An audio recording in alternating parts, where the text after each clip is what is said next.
Welcome to the socials of 94.3 Radio 1. I'm Bhaarat, and today with me we're going to take two takes of this interview because we've got the double take artist Dhruv with us today, a fellow 99-year-old born. How is it going? It's going well. So good to be doing this with you. Thank you. And I've been listening to the new tracks from Private Blizzard, your debut album, if I'm not to be mistaken. Debut full length, yeah. Correct. And we had Grieving released today itself, and I just feel that with the weather that we have in Mumbai at this point of time, it's the perfect kind of soothing music that you need. Definitely giving very rainy vibes, I think. Right. So just take us through this album and how did it come to be? So I released my first project, Rapunzel, in 2022. I want to say the start of 2022. Right. And after that, there was like many months in which I was very confused about what to make next, and definitely thinking too hard about like how to follow up the success of some of the songs on that album. And then I ultimately decided that I kind of wanted to like be a bit more of a recluse, go somewhere and make an album, reconnect with music. Ended up going to Nashville in the US, which I'd never been to before.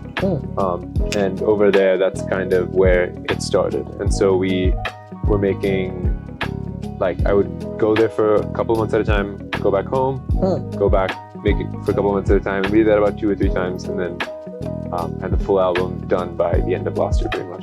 Oh, wow. Yeah. So what's the first song that you came up with? So the first song that was like finished was Tragedy. Okay. So, and it ended up being the first single as well. Oh, wow. How cool. Yeah, how cool. So it was perfect. Right. So what was ready in the kitchen was served first. Yeah, exactly. That's exactly. But it's also so great when you have the singles kind of out of the way, because then you feel like you can just make whatever. Right. Whatever. Right. I love how you said we, like you basically are giving credit to the incredible team that is behind all the music. Yeah. Do you want to speak about your key collaborators? Yeah. So the main collaborator that I had on this album is this guy called JT Daly. He is just like one of the most kind, compassionate, talented people, so encouraging. So, like, I think all my life, I grew up in Singapore, and when I was in Singapore and writing, I was like desperate for like a producer, the kind of producer that JT ended up being. So it felt like, in that sense, it was like a long time coming. An artistic match made in heaven. Exactly. So somebody who just respects you as an artist and respects you to make the final call and the final decision, but will challenge you and aid the process of what you want to do and help you get there. So he was amazing. Lovely. You know, I just want to say that Double Take is a personal favorite, like many others. Thank you. And I just want to ask you, I mean, it was one of your first major successes. Yeah.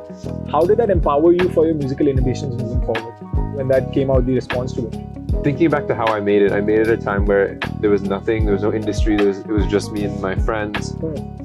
And the success of it kind of taught me that going forward, it's really important to cultivate just the love around music. Right. Because when you have any degree of success, the instinct of the people who run the business of music is going to be to put you in as many sessions as possible and, you know, make you scramble to get the next thing or get the next idea. But I think the success of that song specifically, being made in such a bubble and being made with so much love, had kind of taught me that going forward, it's really important to maintain that relationship. Right. I also read the fact that you look up to the soundscape of Frank Ocean. What are your top 5 Frank Ocean songs? Oh my god. I would go for Ivy. I would go for Pink and White. I would go for... What on Channel Orange, what should I say? I would go for... unfortunately, I mean, it's basic, but I would definitely go for Lost. It's definitely Super Rich Kids. I would go for Pyramids as well. Oh, crazy. Yeah. Crazy. So that if we make a tailor-made Dhruv playlist of Frank Ocean tracks, I think that's what you get in. You know, I happen to work for radio, and you've been a fan of 2000s pop radio. What was the memory like driving in your car, like when you were growing up? What was it like for you? It was a lot of, I remember like hearing lots of Robbie Williams, lots of Amy Winehouse. So when Rehab was R.I.P., when Rehab was going crazy, it was like, it was inescapable. Like you'd hear it everywhere. Lots of Adele as well, early Adele, Chasing Pavements. And then, you know, Justin Timberlake you'd hear some of, and like just the big stars as well. You mentioned JT and Bye Bye Bye from NSYNC is really trending now because of Deadpool and I Wolverine. saw that. Yeah, it's crazy. Were you a fan of JT from the NSYNC era or JT for the solo works?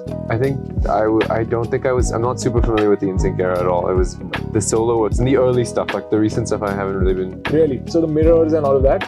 Maybe not as much mirrors, but I like the sexy back. Oh, okay. and the, Timbaland, like, yeah. The Sure. Timbaland collaborations. Right. So I would just want to ask you, this is something I ask everyone. I want to ask you, what is the quickest song you've written till now? The quickest on total, I would say Double Take was really quick. Really? There's a song called How that was very quick on this new album. Of course. Yeah, and Grieving, Double Take, and How are the three that spring to mind as the fast ones. Really? Yeah. And what's your favorite from the quickest song you've written? Of those three, I think that Grieving is the most developed in terms of like the writing, and it has like such a different bridge. So I would say that's like my favorite overall song. But obviously, like Double Take has a special place in my heart because it was the first song I put out. Right. Lovely. And well, I'd love to ask you, because you're visiting India again. Yeah. What brought you back here, and what is it that you really love about this place? Of course, you have Indian roots. What is it that you really love about India, and what is it that you're looking forward to? I came here on a tour last year, and I played a show here at Antisocial, Okay. which was very fun. In Palladium, in Lower Parade. Yeah, Yeah, of course. amazing venue. Right. So I came here, I did a show in Delhi, and I did a show in Mumbai, and both of those shows were some of the most fun that I've had Right. performing. And yeah, it's also just, as you said, the roots. My grandparents, like my nani and my dadi live in Delhi. Okay. My dad's from Jaipur, so like Oh, really? I inevitably would end up here, but the fact that I get to come here and play music is just a bonus. It's so much fun. Right. You know, speaking of playing music, of course, you've been on Jimmy Kimmel Live, and it's one of the most popular late night talk shows that we have. What was that experience? What was your headspace when you were performing on Jimmy Kimmel Live?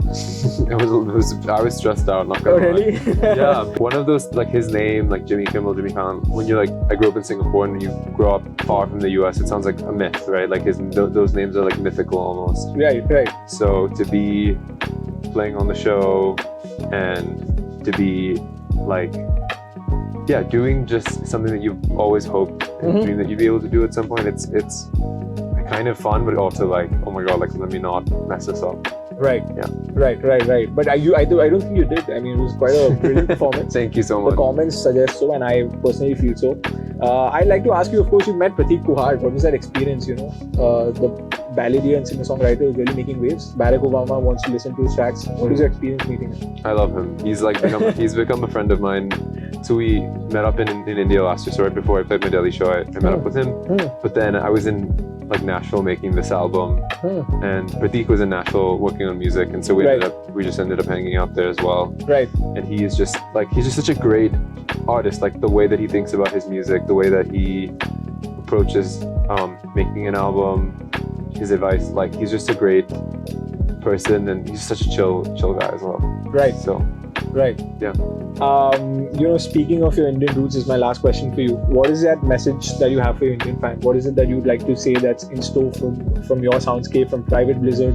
What is it that you'd like to suggest to them? I would like to say, first of all, thank you for listening to all of my music so far. I appreciate it so much. I can't wait to see many of you tomorrow at this listening event that I'm doing in Bombay. And as far as what's in store for the future, I'll be back next year to play some shows, and I hope to see you there. Well, here's hoping all of that comes to fruition. Thank you so much, and I'm really excited to listen to Private Blizzard in entirety when it's out. And the 4 tracks that are out yet, including Grieving that released today, are phenomenal. Thank you. And I'm not saying that because I'm talking to you. They're genuinely really good. There's such a soothing vibe to it, and they're so likable. So big ups to you for everything that you do. Thank you so much. Thank you so much, man. Pleasure doing this with you.